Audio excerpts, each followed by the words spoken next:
ನಮಸ್ಕಾರ. ಇಂದಿನ ವಿಷಯ ನಗು ವಿಜ್ಞಾನ ಕಂಡಂತೆ. ನಗುವುದು ಸಹಜ ಧರ್ಮ, ನಗಿಸುವುದು ಪರಧರ್ಮ. ನಗುವ ಕೇಳುತ್ತ ನಗುವುದು ಅತಿಶಯದ ಧರ್ಮ. ನಗುವ ನಗಿಸುವ ನಗಿಸಿ ನಗುತ್ತ ಬಾಳುವ ವರವ ಮಿಗೆ ನೀನು ಬೇಡಿಕೊಳ್ಳೋ ಮಂಕುತಿಮ್ಮ. ನಗುವನ್ನು ಕುರಿತಾದ ಡಿ.ವಿ. ಗುಂಡಪ್ಪನವರ ಈ ಪದ್ಯ ಬಹುತೇಕ ಎಲ್ಲ ಕನ್ನಡಿಗರಿಗೂ ಗೊತ್ತು. ಇಲ್ಲಿ ನಗುವನ್ನು ಒಂದು ಮಾನವರ ಬದುಕಿನ ಒಂದು ತತ್ವವಾಗಿ ಕಾಣಲಾಗಿದೆ. ಈಗ ನಾವು ನಗುವನ್ನು ಕುರಿತಾಗಿ ವಿಜ್ಞಾನ ಏನು ಹೇಳುತ್ತದೆ ಎನ್ನುವುದನ್ನ ನೋಡೋಣ. ತುಟಿಗಳನ್ನು ಬಿಚ್ಚಿ ಹಲ್ಲು ಕಿರಿಯುವುದು, ಅದರ ಜೊತೆ ಕೆಲವೊಮ್ಮೆ ಸದ್ದನ್ನು ಹೊರಡಿಸುವ ಕ್ರಿಯೆಯೇ ನಗು. ಹಲ್ಲು ಕಾಣದಂತೆ ಸದ್ದು ಮಾಡದಂತೆ ತುಟಿಗಳನ್ನು ಮಾತ್ರ ಅರಳಿಸುವುದು ನಸುನಗೆ. ಗಹಗಹಿಸಿ ನಗುವಾಗ ಬಾಯಿ ಅಗಲವಾಗಿ ಹಲ್ಲುಗಳು ಎದ್ದು ಕಾಣುತ್ತವೆ. ಗಟ್ಟಿ ಸದ್ದು ಹೊರಬರುವಾಗ ದೇಹದ ಇತರ ಭಾಗಗಳು ಚಲನೆಗೊಳಗಾಗುತ್ತವೆ. ಇದಲ್ಲದೆ ಪಕ್ಕೆ ಹಿಡಿಯುವುದಂತೆ, ಹೊಟ್ಟೆ ನೋಯುವಂತೆ ಬಿದ್ದು ಬಿದ್ದು ಮನುಷ್ಯ ನಗಬಲ್ಲನು. ಕೆಲವೊಮ್ಮೆ ನಗುವಾಗ ಉಸಿರು ಕಟ್ಟಿ ಕೊನೆಯಲ್ಲಿ ಕಣ್ಣೀರು ಹರಿಬಹುದು, ಕೊರಳು ಬಿಗಿ ಹಿಡಿಬಹುದು. ಇಂತಹ ಅಂಗೀಕ ಅಭಿವ್ಯಕ್ತಿಯನ್ನು ಮನುಷ್ಯ ಹೇಗೆ ತೋರಿಸ್ತಾನೆ ಎನ್ನುವುದನ್ನು ವಿಜ್ಞಾನಿಗಳು ತಿಳಿಯಲು ಪ್ರಯತ್ನ ಪಟ್ಟಿದ್ದಾರೆ. ನಾವು ನಗುವಾಗ ಹೊಟ್ಟೆಯ ಮಾಂಸಖಂಡಗಳು ವೇಗವಾಗಿ ಸಂಕುಚಿತಗೊಳ್ಳುತ್ತವೆ. ಇದರಿಂದ ಶ್ವಾಸಕೋಶದ ಕ್ರಿಯೆಯಲ್ಲಿ ವ್ಯತ್ಯಾಸ ಆಗಿ ಮಾಂಸಖಂಡಗಳ ಮೇಲೆ ಹೆಚ್ಚಿನ ಒತ್ತಡ ಬೀಳ್ತದೆ. ಹೀಗೆ ಬಿದ್ದಾಗ ಗಾಳಿ ಜೋರಾಗಿ ಹೊರತಳ್ಳಲ್ಪಟ್ಟು ನಗುವಿನ ಸದ್ದು ಉಂಟಾಗುತ್ತದೆ. ಸಾಮಾನ್ಯ ಸ್ಥಿತಿಗಿಂತಲೂ ನಗುವಾಗ ಹೆಚ್ಚಿನ ಒತ್ತಡ ಬೀಳುವುದರಿಂದ ಅದು ಹೆಚ್ಚು ಕಾಲ ಇದ್ದರೆ ಹೊಟ್ಟೆ ಮತ್ತು ಪಕ್ಕೆಲುಬುಗಳಲ್ಲಿ ನೋವು ಉಂಟು ಮಾಡುತ್ತದೆ ಮತ್ತು ಪ್ರತಿಕ್ರಿಯೆ ಸಾಮರ್ಥ್ಯವನ್ನು ಕುಗ್ಗಿಸಿ ಮಾಂಸಖಂಡಗಳ ಮೇಲೆ ಹಿಡಿತವನ್ನು ತಪ್ಪಿಸುತ್ತದೆ. ಕೆಲವೊಮ್ಮೆ ಕಾಲುಗಳು ದುರ್ಬಲವಾಗುವಂತೆ ಮಾಡುತ್ತವೆ. ನಗು ಮನುಷ್ಯನ ಭಾವಕೋಶದ ಹೊರ ಅಭಿವ್ಯಕ್ತಿ ಎಂದು ಪರಿಗಣಿತವಾಗಿದೆ. ಅದು ಬಗೆ ಬಗೆಯ ಭಾವಗಳನ್ನು ಸೂಚಿಸುತ್ತದೆ.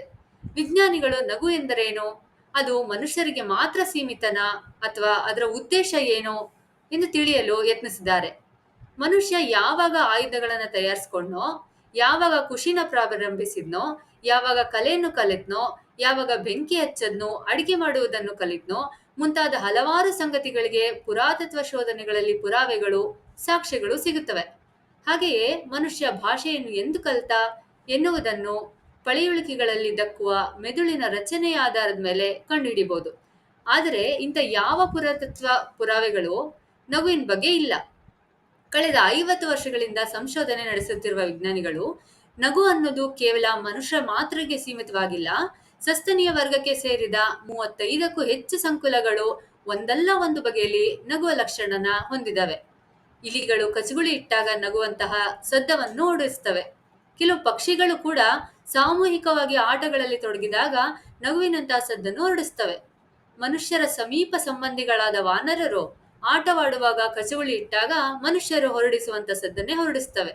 ವಿಜ್ಞಾನಿಗಳು ವಿಕಸನ ಹಾದಿಯಲ್ಲಿ ನಗು ಆಕ್ರಮಣಕಾರಿಯಲ್ಲದೆ ಸ್ನೇಹದ ಗುರುತಾಗಿ ಇರಬಹುದೆಂದು ತಿಳಿಸಿದ್ದಾರೆ. ಆರಂಭದಲ್ಲಿ ಸೀಮಿತ ಗುರಿ ಹೊಂದಿದ್ದ ನಗು ಮನುಷ್ಯ ವಿಕಾಸಗೊಂಡಂತೆ ಹೆಚ್ಚು ಸಂಕೀರ್ಣವಾಗಿ ಒಂದು ಸಂಕೀರ್ಣ ಭಾಷೆಯಂತೆ ಬೆಳೀತು.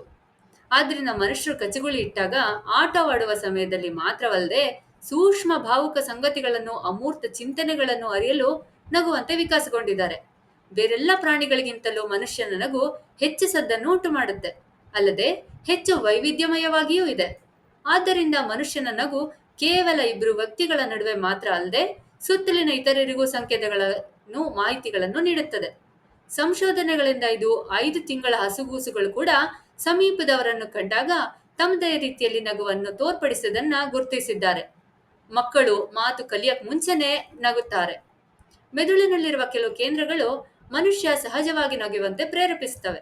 ಇದು ಅಸಲಿ ನಗು. ಬೇರೆ ಯಾವ ಪ್ರಾಣಿಗಳಲ್ಲಿಯೂ ಇಲ್ಲದ ಹುಸಿ ನಗು, ಕಪಟ ನಗು ಮನುಷ್ಯರಿಗಿದೆ.